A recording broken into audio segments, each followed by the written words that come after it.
to invite NIBBE onto the stage, please? Because I know he has to run away to a Eurostar afterwards. Is that right? Hi. I'm good. Sure. I'm always happy to be, when Aude launches something, she usually has good ideas. So. Well, what I thought I'd do is talk a little bit. The microphone. Yeah, please. A little bit about what we see in entrepreneurship, and then maybe we can have a conversation about kind of some of the findings that we've had. But if we could bring up a few of my slides, we'll see whether or not. I want to show some pictures because I want to put the audience to a bit of a test. One of my responsibilities, let's go back one, if we could. There we go. One of my responsibilities, being based in London, is responsible for Ernst & Young markets, Europe, Middle East, India, and Africa. And we as an organization are quite proud of the fact that we've been associated with entrepreneurs all around the world. This is just a quick snapshot, hopefully, of some pretty famous entrepreneurs that you can look at and at least recognize a few, if not many of them. Now, they have a number of things in common, and I'm going to come back to you. It has to do with kind of where they got their start. Now, it's not the U.S., even though these entrepreneurs all do ultimately hail from that. So think about that, and when we come to the end, I'll ask you what else they might have in common.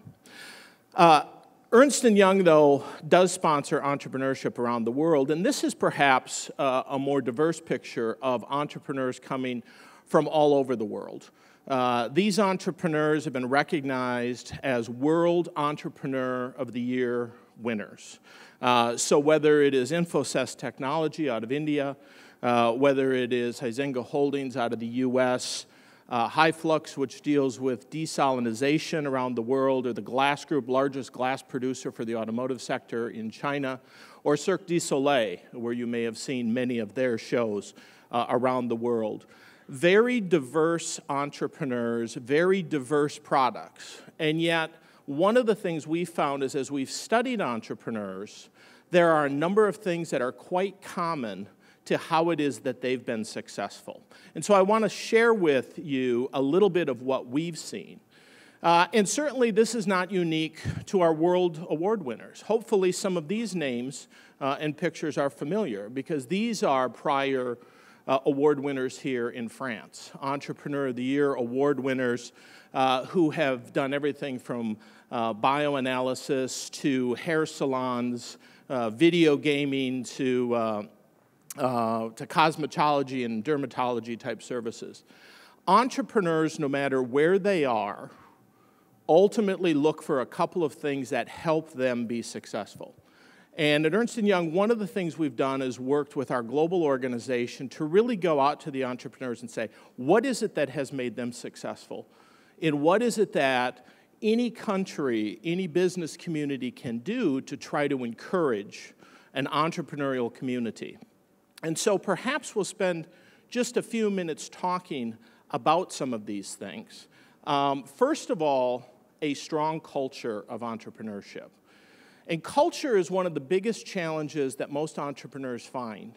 But interestingly, as we've done our research, what we found is that the culture in a country is an important factor in terms of entrepreneurs.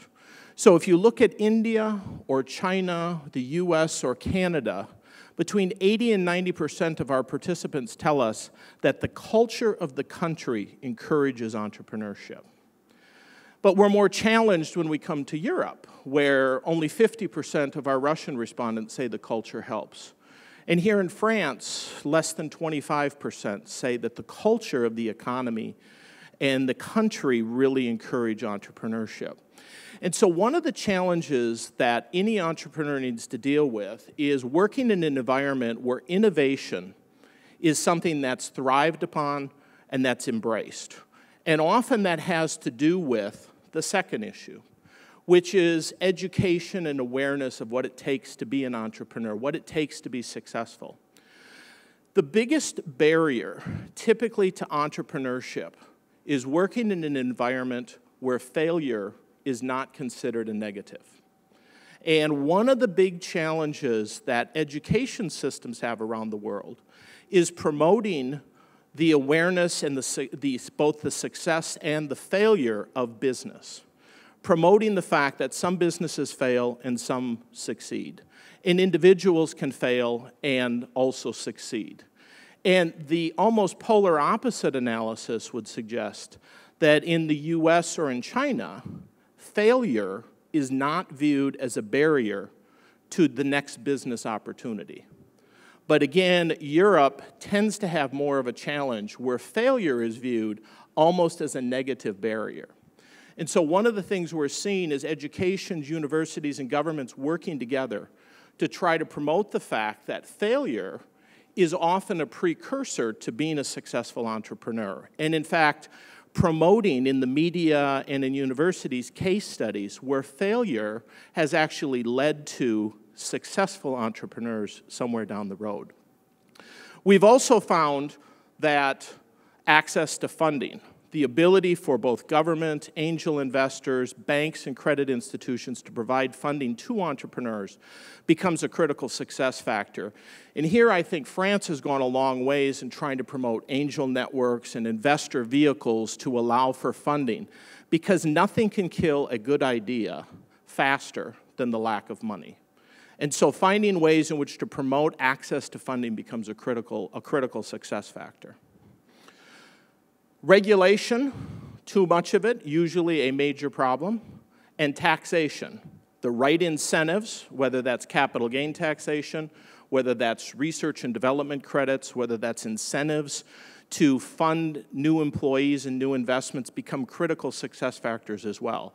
And so what we found is governments increasingly trying to use regulatory regimes in order to promote the taxation and the regulations. And here, I think the EU is doing more to try to improve the steadying up of businesses, the shutting down of businesses, and yet there's more to be done. Severance, the bankruptcy provisions, those all become big enablers in many parts of the world to try to help promote entrepreneurship. And last, getting this all coordinated, whether it's government funding, whether it's universities working together, whether it's promoting entrepreneurship, getting a coordinated effort around government or private organizations, public and private partnerships working together, they all become big factors that we found ultimately have a big impact on our entrepreneurs. And so I don't know, Allison, if you have any questions on this or any of the points that we've highlighted in our surveys before I think you have to, does this work? I think you have to reveal the answer to what is the common... You want to jump right to the answer? Well, I'll ask the audience. Does anybody here know what that original picture, what else would those individual entrepreneurs have in common? Pensez à où ça a commencé pour eux. Say again? They started in garages. Ultimately, a good idea is only the beginning. But they don't always come from labs and they don't always come from big office buildings. Many times the idea and how it's built needs a lot more than where it's created. And I think what we've found is if you can work together with governments, with investors, instill that entrepreneurial culture, the real question that we all have today is, where's that next idea coming from? Maybe the next time we're out at our ski chalet, there's that next idea, that next innovation, that next entrepreneurship coming from within the walls somewhere that we don't even know about.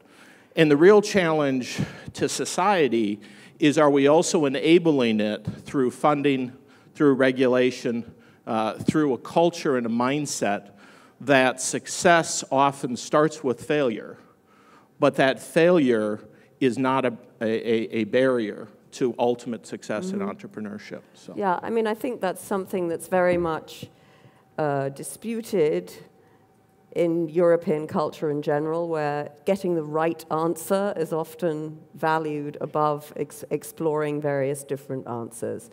And to give a little plug to my esteemed newspaper, the International Herald Tribune, today we have a column on page 2, which is all about how the next great things are very likely to come from India, China, Brazil, all kinds of places where 25 years ago we would never have thought that those places would be the source of the next world-moving idea, which I think says, you know, keep an open mind, and that's the way that you dare, is that you don't shut anything out.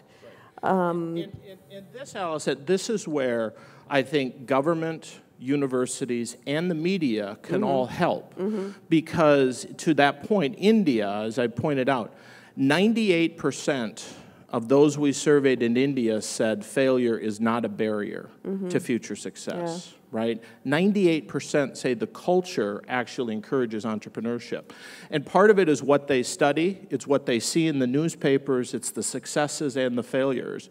But that's a change that requires more open discussion, and quite frankly, the entrepreneurs themselves need to help with that conversation because most of them will have had failures that they need to be comfortable talking about so that the successes and what came from those lessons learned. Well, do you think it also has a lot to do with the general ambiance? I mean, in India, although it's stalled a little bit recently, but the great sort of story of the last 15 to 20 years has been there is this upwardly mobile path, we're in a tremendous movement.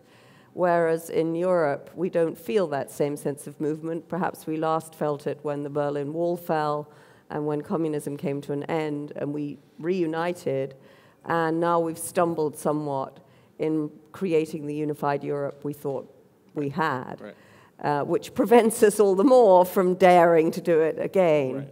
And that is where, though, I do think government and policymakers can be even more bold in their taxation, in their incentive regime, to really try and drive things forward. And that's where I do think there's still real potential, because the population base and the ideas that sit in Europe and across EMEIA certainly will feel that. So. Right. Okay. Thank you so very much for coming.